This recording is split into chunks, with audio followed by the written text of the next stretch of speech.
जय हिंद दोस्तों। आज हम लोग डिस्कस करेंगे एक अमेरिकन नावलिस्ट हार्पर ली द्वारा रचित एक famous novel to kill a mockingbird. To kill a mockingbird एक बेहद ही सक्सेस नावल था। इसको 1961 में पुलित्जर पुरस्कार भी मिला था। यह नावल 1950 और 60 के बीच में लिखा गया था और 1960 में इसे पब्लिश किया गया था। यह एक रेशियल नावल है जो नस्लवाद को प्रदर्शित करता है। यह नावल एक 6 साल की बच्ची है स्काउट फिंच, उसी के द्वारा देखा गया है, उसी के द्वारा वर्णन किया गया है। हार्पर ली का जो इसमें करेक्टर चुना गया है, हार्पर ली ने बहुत सा करेक्टर अपने से मिलता जुलता चुना है, क्योंकि हार्पर ली के भी डैडी यानी पिताजी एक वकील थे और टू किल अ मॉकिंग का जो प्रोटोगनिस्ट है स्काउट फिंच, उसके भी पिता एटिकस एक वकील हैं। चलिए नॉवेल को शुरू करते हैं। नावल की शुरुआत होती है मेकाम नामक सिटी में, एक अल्बामा नामक शहर है वहीं से। वहाँ पे काले और गोरे लोगों के बीच में काफ़ी विवाद था, यानी नस्लवाद पूरा अपने जोर पर था। गोरे लोग काले लोगों पे काफ़ी अत्याचार करते थे, उन्हें सताते थे। इसी को के अंदर में रखकर यह नावल लिखा गया है। तो दोस्तों, नावल का शुरुआत होता है स्काउट फिंच से। स्काउट फिंच के पिता एटिकस फिंच हैं और स्काउट फिंच का एक भाई है जेम। जेम और स्काउट फिंच अपने गर्मी का छुट्टी बिता रहे हैं। तभी उनके पड़ोस में एक आंटी हैं। अपने आंटी से मिलने एक गर्मी की छुट्टी बिताने एक उन लोगों का दोस्त आया होता है डिल, उसका नाम है डिल। तो स्काउट फिंच, जेम और डिल ये तीनों दोस्त बन जाते हैं। ये तीनों काफ़ी खेलते हैं, मौज मस्ती करते हैं, गर्मी की छुट्टी मनाते हैं। और बगल में ही एक घर है रेडली परिवार का। रेडली परिवार में एक बू रेडली हैं जिनके बारे में अफवाह है कि वो कुछ भी कुत्ते, बिल्ली, सुअर कुछ भी खा लेते हैं। फिलहाल ये अफवाह ही है। बच्चे चाहते हैं कि वो बू रेडली को परेशान करें, उनको देखें, उनको घर से बाहर निकालें। इसी के प्रयास में वो लगे रहते हैं। और एटिकस जो स्काउट के पिता हैं, वो स्काउट और जेम को समझाते हैं कि वो लोग रेडली परिवार के घर के आसपास न जाएं, उन्हें परेशान न करें। तभी अब छुट्टियां खत्म हो जाती हैं, सारे बच्चे अपने अपने स्कूल जाने लगते हैं। डिल भी अब यहाँ से अल्बामा से चला जाता है क्योंकि वो गर्मी की छुट्टी बिताने आया होता है। तो स्काउट स्कूल जाती है। स्कूल में उसका दिन अच्छा नहीं रहता है। वो अपने मैडम से डांट भी सुनती है। उसके बाद जैसे तैसे एग्ज़ाम होता है, फिर गर्मी की छुट्टी आती है। गर्मी की छुट्टियों में बच्चे फिर मौज मस्ती करने लगते हैं। डिल भी आ जाता है। वो लोग बू रेडली को परेशान करना चाहते हैं। एक बार ऐसे ही वो लोग बू रेडली को, स्काउट फिंच और जेम और डिल गए होते हैं उनको घर में किसी परेशान करने। तब तक बू रेडली को लगता है कि कोई चीज़ है जो उन्हें परेशान कर रही है, तो वो फायर करते हैं। बू रेडली द्वारा फायर करने से बच्चे डर जाते हैं और वो भागते हैं। और भागने के चक्कर में जेम का पैंट वहीं पे जंगले के पास फंस जाता है और जेम अपना पैंट छोड़कर ही भाग जाता है। अब एटिकस जो स्काउट के पिता हैं, जेम के भी पिता हैं, पूछते हैं कि क्या हुआ, पैंट कहाँ है तुम्हारा? तो जेम कुछ बता नहीं पाता है। फिर रात होती है। रात में जेम अपना पैंट लाने जाता है तो देखता है कि वही जंगले के पास उसका पैंट काफ़ी फोल्ड करके अच्छे से रखा गया है। तो काफ़ी खुश होता है और लेकर आ जाता है।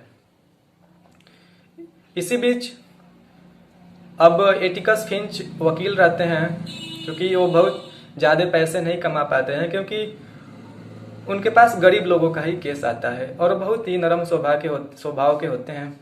एटिकस फिंच अपने बच्चों को समझाते हैं कि कभी भी एक मॉकिंग बर्ड को नहीं मारना।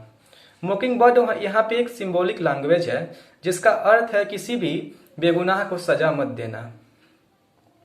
तो बच्चे काफ़ी प्रभावित होते हैं और इस बात को समझते भी हैं। एटिकस फिंच के पास एक काले व्यक्ति का, निग्रो का, जिसे निग्रो भी कहते हैं, चूंकि काला व्यक्ति खाना अच्छा है, तो काले व्यक्ति का केस आता है जिसका नाम होता है टॉम रॉबिन्सन। टॉम रॉबिन्सन एक काला होता है जिसपे एक केस आता है जिसको एटिकस फिंच ले लेते हैं और उसको लड़ते हैं। एटिकस फिंच एक गोरे वकील हैं, इसलिए काले व्यक्ति का केस लेने की वजह से उनको काफ़ी समाज में अपमान सहना पड़ता है। उनके बच्चों को लोग बुरा भला कहते हैं कि तुम्हारे पिता देखो काले व्यक्ति का केस लड़ रहे हैं, खुद गोरे हैं फिर भी काले व्यक्ति का केस लड़ रहे हैं। तो इससे एटिकस फिंच और उनके बच्चों को काफ़ी दिक्कत होता है। इसी बीच एटिकस फिंच एक नौकरानी रखे होते हैं कैलिफोर्निया। कैलिफोर्निया एक काली महिला है, ब्लैक वुमेन है। वो बच्चों का साथ देती है, वो बच्चों को लेकर अपने काले लोगों के चर्च में जाती है, जहाँ पे काले लोग काफ़ी बच्चों का सम्मान करते हैं। इसी बीच एटिकस फिंच की एक बहन है एलेक्जेंड्रा। एलेक्जेंड्रा स्काउट फिंच की बुआ भी हैं।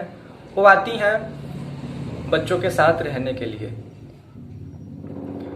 जब वो जानती हैं कि कैलिफोर्निया यानी जो उनकी नौकरानी है, उसको नौकरानी लेकर बच्चों को गई है अपने काले लोगों के चर्च में, तो जब वो लोग आते हैं तो एलेक्जेंड्रा काफ़ी नाराज़ भी होती हैं। चूँकि कैलिफोर्निया नौकरानी तो है, मगर उन लोगों के एटिक्स फिंच और स्काउट फिंच और जेम के साथ वो एक घर के आदमी की तरह रहती है। लेकिन एलेक्जेंड्रा उसे घर का आदमी न समझते हुए एक नौकरानी ही समझती है। इस प्रकार एलेक्जेंड्रा जब जानती है कि चर्च में गए थे काले लोगों के चर्च में, तो नाराज भी होती है, डांटती भी है। इस बीच अब टॉम रॉबिन्सन जेल में हैं। अब उनका केस सुनवाई होने वाला है। जेल के पास काफ़ी भीड़ भी है। अब इसी बीच स्काउट फिंच के घर के बगल में एक आंटी रहती हैं। उनके घर में आग लग गई होती है, जिसको एटिकस फिंच उसको बुझाने गए होते हैं। और जो है कि स्काउट फिंच भी रात को घर से बाहर निकली होती है देखने के लिए कि आग कैसे लगी, और उसके पिता बुझाते हैं आग को। तब तक बू रेडली के घर के सामने स्काउट फिंच खड़ी रहती है और एटिकस फिंच आग बुझाते हैं। तब तक स्काउट फिंच के ऊपर कोई कंबल डाल के चला जाता है, क्योंकि रात रहती है ठंड की, स्काउट फिंच कांप भी रही होती है, तो उसके ऊपर एक आदमी कंबल डाल के चला जाता है, जिसको स्काउट फिंच देख नहीं पाती है। वो सोचती है कि यह बू रेडली ही होंगे, क्योंकि देख नहीं पाई होती है। अब अगले दिन केस की सुनवाई रहती है। बच्चे भी केस की सुनवाई में चले जाते हैं कोर्ट में। बच्चे भी अपना जगह बना लेते हैं बालकनी में और देखते हैं केस की सुनवाई शुरू होती है। टॉम रॉबिन्सन के ऊपर अपराध रहता है कि वो एक माइला नामक गोरी महिला का, वाइट वुमेन का रेप किया है। और उसके ऊपर अपराध लगाने वाले मैला और बॉब यूवेल जो मैला यूवेल के पिता हैं, जो बहुत ही मक्कार व्यक्ति हैं, जो मैला को मारते भी हैं, उसे काफ़ी एब्यूज भी करते हैं। तो मैला और बॉब ने टॉम रॉबिन्सन पे केस लगाया है कि उन्होंने मैला का रेप किया है, टॉम रॉबिन्सन। चूँकि एटिकस फिंच अपना पद रखते हैं, वह मैला से क्रॉस क्वेश्चन भी करते हैं। एटिकस फिंच जानते हैं कि वो केस हार जाएंगे, क्योंकि ये केस नस्लवाद पे आखिर चला गया। रेप का डिसीजन छोड़ के, रेप का मुद्दा छोड़ के इस पूर्ण रूप से नस्लवाद पे हो गया। और जो कि जज भी नस्लवाद के चंगुल में आ गए, और बच्चे समझते हैं कि हम लोग केस जीत जाएंगे, क्योंकि टॉम रॉबिन्सन का जो बायां हाथ जो रहता है वो डैमेज रहता है। तो टॉम रॉबिन्सन का बायां हाथ डैमेज है, और माइला का जो दाहिना गाल था, राइट चिक, उस पर काफ़ी जख्मों के निशान हैं। तो एटिकस फिंच भी अपना बात रखते हैं कोर्ट में कि टॉम रॉबिन्सन का जो बायां हाथ है वो डैमेज है, तो वो माइला यूवेल के दाहिने गाल पे कैसे इतना बड़े बड़े जख्म कर सकते हैं। लेकिन इन सब के बावजूद भी रेसिज्म के वजह से एटिकस फिंच केस हार जाते हैं। अब टॉम रॉबिन्सन को जेल हो जाती है। इसी बीच बॉब यूएल, जो माइला यूएल के पिता हैं, वो एटिकस फिंच को मारने का धमकी देते हैं। इसी बीच एक बुरी खबर आती है कि टॉम रॉबिन्सन जेल से भागने की कोशिश किया है और उसे जो है कि शूट कर दिया गया है। उसे जो है कि शूट कर दिया गया है। और ये लोग सुन के, एटिकस फिंच, स्काउट फिंच और जेम और डील सुन के काफ़ी चिंतित होते हैं, काफ़ी सैड हो जाते हैं। इसके बाद स्काउट फिंच, एटिकस और जेम लोग रहने लगते हैं अब सैड ही। एक दिन होता है ऐसा कि स्काउट फिंच और जेम कहीं से आ रहे होते हैं, तभी उनके ऊपर हमला हो जाता है और वो हमला करने वाला बॉब यूएल ही होता है। बॉब यूएल बच्चे को मारने की कोशिश करता है। तभी एक आदमी आता है, वो जेम को बचाता है, स्काउट फिंच को बचाता है, और जो आदमी मारने, यानी कि बॉब यूएल जो मारने आया था, बॉब यूएल को वह मार देता है, जान से मार देता है, उसका मर्डर कर देता है। जेम बेहोश हो गया होता है हमले से, और स्काउट फिंच का एक हाथ भी डैमेज रहता है।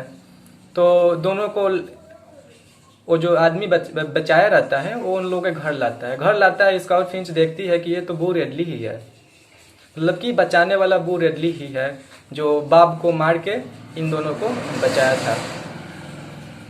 इस प्रकार लोग बाब के बारे में जो गलत धारणा बनाए थे वह गलत था। एटिकस कहते हैं, स्काउट के पिता एटिकस कहते हैं कि किसी भी व्यक्ति को बुरा करने से पहले उसकी पॉइंट ऑफ व्यू से दुनिया को देखना चाहिए। इसके बाद स्काउट बू रेडली के बारे में जो धारणा बनाई होती है कि वो गलत आदमी है, कुछ भी खा जाता है वगैरह वगैरह, समझ जाती है कि ये सब गलत था और एक अच्छे आदमी है। इसी के साथ नावल खत्म हो जाता है।